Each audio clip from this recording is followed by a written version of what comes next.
this is not the face of the hobby anymore. And I think there's been mistakes made in years past where people assumed that D&D players were all, white dudes in a basement, which has been a faulty assumption for a lot of years and gets more and more false every day. And so it's, in my viewpoint, honestly, guys like me can't leave soon enough. Well, how are you guys doing today? I hope you're having a great day. It is the beginning of August, and as many of us know, that means one thing: Gen Con. That's right. What used to be sort of a beloved get together of gamers from all over has kind of, in the last couple of years, turned into a source of amusement from our folks on the left, the folks who are invading the RPG industry. And two things actually grabbed my attention this Gen Con. One is a callback to my channel's very early days. That's right. My channel's just a little over a year old. And I started by reviewing and kind of going through bit by bit the Journeys Through the Radiant Citadel adventure from Wizards of the Coast. And sure enough, that made some news at this year's Gen Con. And then there was another thing that kind of grabbed my attention. I first found out about it on Twitter, and it involves one of our old friends who I've profiled before on this channel, Mackenzie de Armas, and we will start with that one. All right, so this is Mackenzie de Armas, who is a very out and proud autistic person who works at Wizards of the Coast. But it might surprise you to know that Mackenzie has only been playing D&D for about a little over 5 years now. Her first game of D&D was in July of 2018, and now she is one of the lead designers at Wizards of the Coast. And as I have profiled before, she seems to have a real problem with white cis males.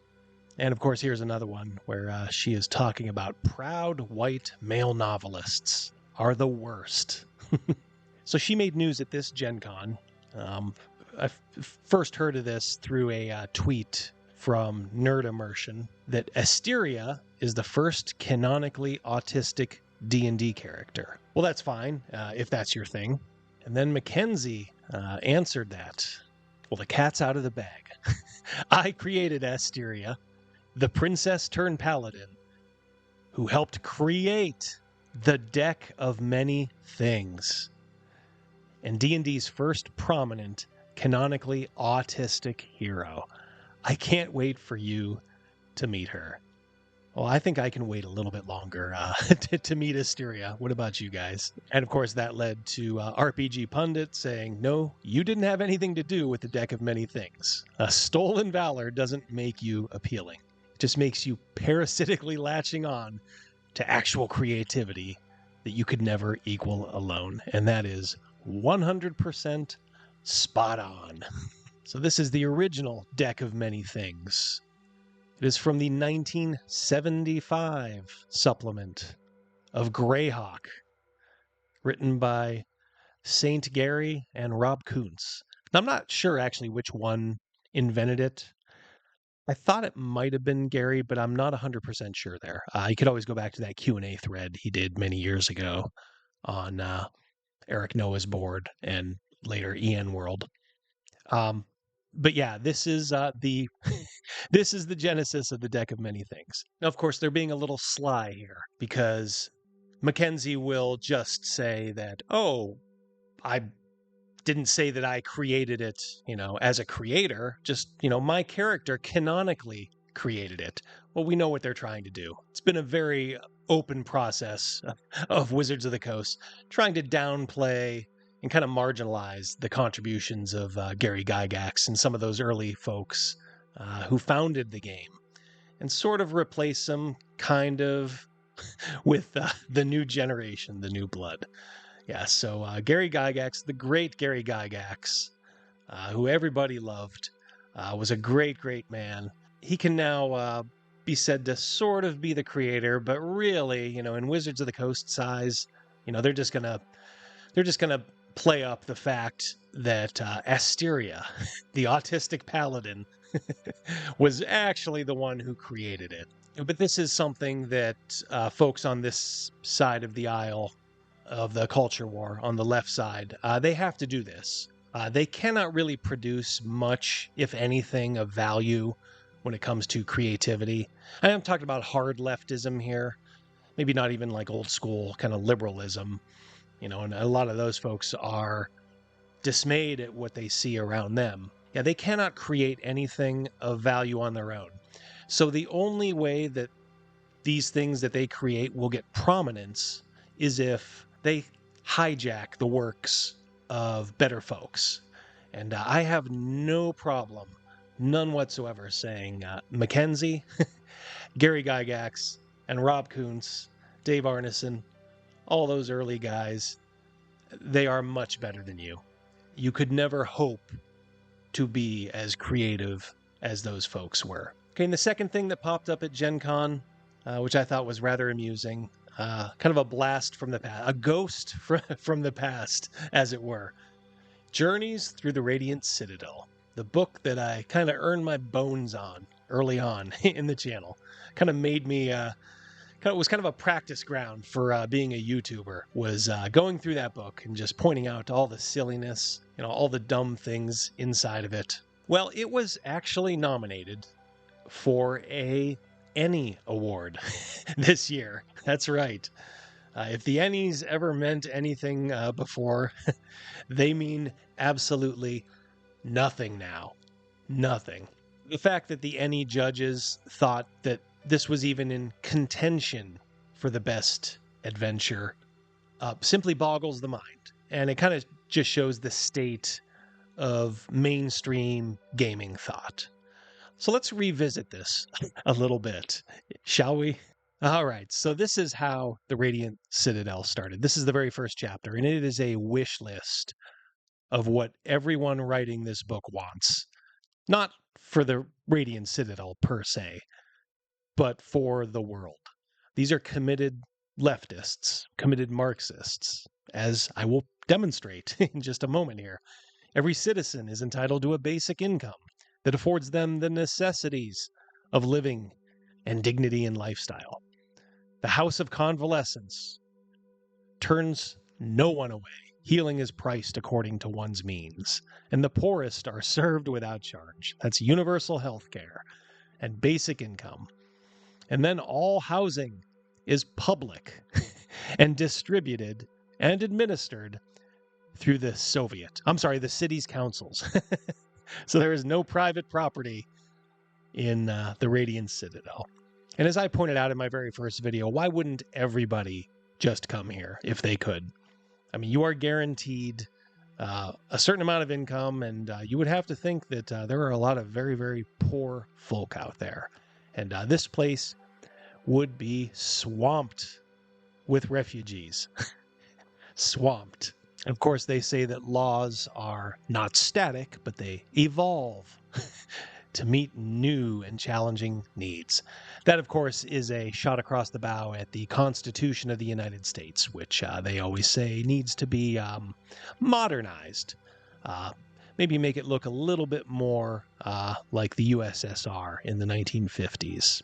I found this one was pretty funny too. The Trade Discal. I guess that's their massive marketplace.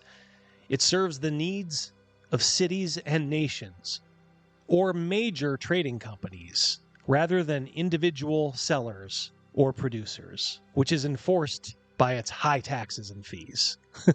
They seem to be going for big business. Major trading companies are prioritized over individual sellers. But if you think about it, they do not want any individuals sticking their head up too high. That, of course, goes against the grain of their philosophy. They also say that entire herds of animals, tons of metal ore, can be transported into the city. Now, the herds of animals is interesting. Interesting because, well, back when they were talking about goods being reused and recycled, they also said that most food is vegetarian here. That's right. Most animal products must be imported and are so subject to high tariffs. And that has to do with their belief that, cows are the devil They fart, they produce greenhouse gases, and boy, if everybody was just a 110-pound vegetarian, going around looking very sickly and weak, which is how they really want everybody to look. Look at any dystopian novel or movie, and when you see the poor folks in gray garb shuffling around, that is their utopia. That is how they want everybody to look. They do not like individualism. And they certainly don't like us meat eaters, do they?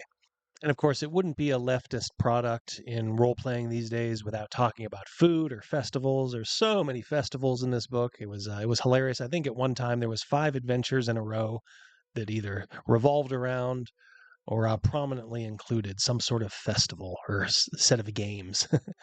So they talk about art and culture, and there's cantinas, tea houses, eateries, and then fusion dishes like couscous and kimchi tacos.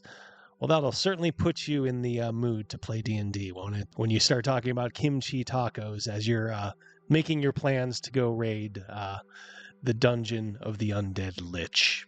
And of course, they want every city to be like San Francisco these days, where they are decriminalizing a lot of stuff.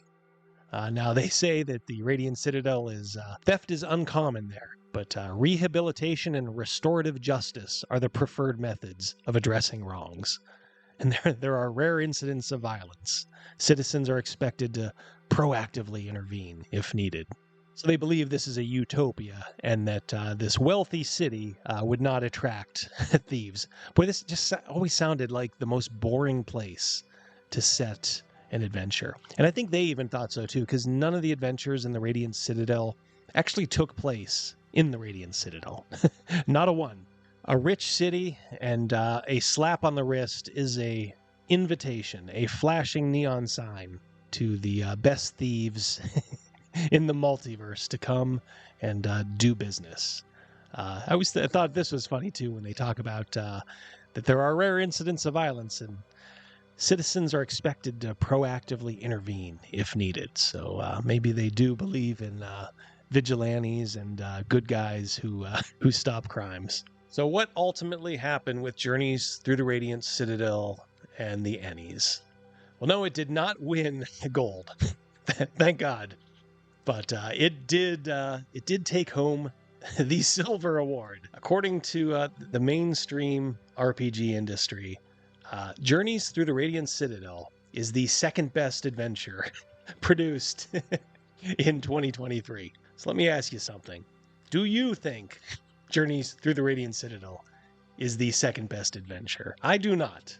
But as I said, it does sort of show us, where mainstream gaming thought is and, the opinions of a lot of gamers. I think the Ennies has new judges that get elected every year. I've known a couple of folks who've wanted to be Ennie judges over the years, and they were not exactly go-getters in their real life. I'm not talking about the folks that run the Ennies. I actually know a couple of them too, and they're very nice people. But they don't have any say, I think, in how the voting goes. They just kind of run the awards. Let's just say the judges themselves. It's a job that if you want it, you probably should not get it. They should probably have to beg and cajole good people to actually judge this stuff, because the ones that they get seem to have a lot of free time on their hands, and they subscribe to let's just say, a very left of center worldview. So this is what you get. Memorialized for history, Journeys Through the Radiant Citadel, the second best adventure of 2023. The lunacy is running rampant still. I have every hope that one day it will be tamed. People will look back on this, and folks in the center, who are kind of going along with this, will realize just how shameful all of this is. You could not open Journeys Through the Radiant Citadel and think for 1 minute that it is a worthy nominee for Best Adventure. And for it to win is simply unbelievable. But we got many more painful days to go before we get there. So just keep fighting the good fight. Support companies and folks that don't hate you. Look into the OSR. There's plenty of good folks under the OSR banner. So support them rather than the big Seattle companies who really don't like free speech very much. They want to bury the roots of the game. And I'm talking mainly here, of course, about Wizards of the Coast and Paizo and even Cobalt Press, folks like that. They are ashamed that the game was created, let's just face it, by white men in Minnesota and Wisconsin. And they will do anything, and I mean anything that they can, to rewrite history. And that's what you see, from what we covered in the first part of the video, with Mackenzie DeArmas, in a roundabout way, taking credit for the creation of the Deck of Many Things through her autistic paladin, Asteria. Bonkers. Absolutely bonkers. All right. Go outside and detox. Get all this out of your mind for a while. And then when you do come back, at the very least, come back on Wednesdays at 7 p.m. That is where I run a live stream with a couple of my friends called The Lair. We have a very good time doing it, and we get a pretty good turnout. I'm a small channel, still growing, and but we have a very lively chat. Let's just say that. So I hope to see you guys there. Have a great rest of your day. Goodbye. In the year 2525, if all you video gamers are still alive. Hi, it's your boy Double D. That's right, I'm singing again. But this time, I am singing the praises of Powered Up Paradise and their Gameboy phone cases. That's right, this is actually a protective case for your phone, but it doubles as a Game Boy, preloaded with many of your favorite vintage video games. Ingenious, huh? Guys, let's face it, mobile games are the shits. The better the graphics, it seems, the worse the game. So go back in time, relive your childhood in a practical way. Or if you're a youngin', you can discover the addiction of the golden age of video games. Use the promo code DIVERSITY5 to get 5% off. What qualifies you to be a U.S. Senator? You have 60 seconds. Hi, good night, everybody.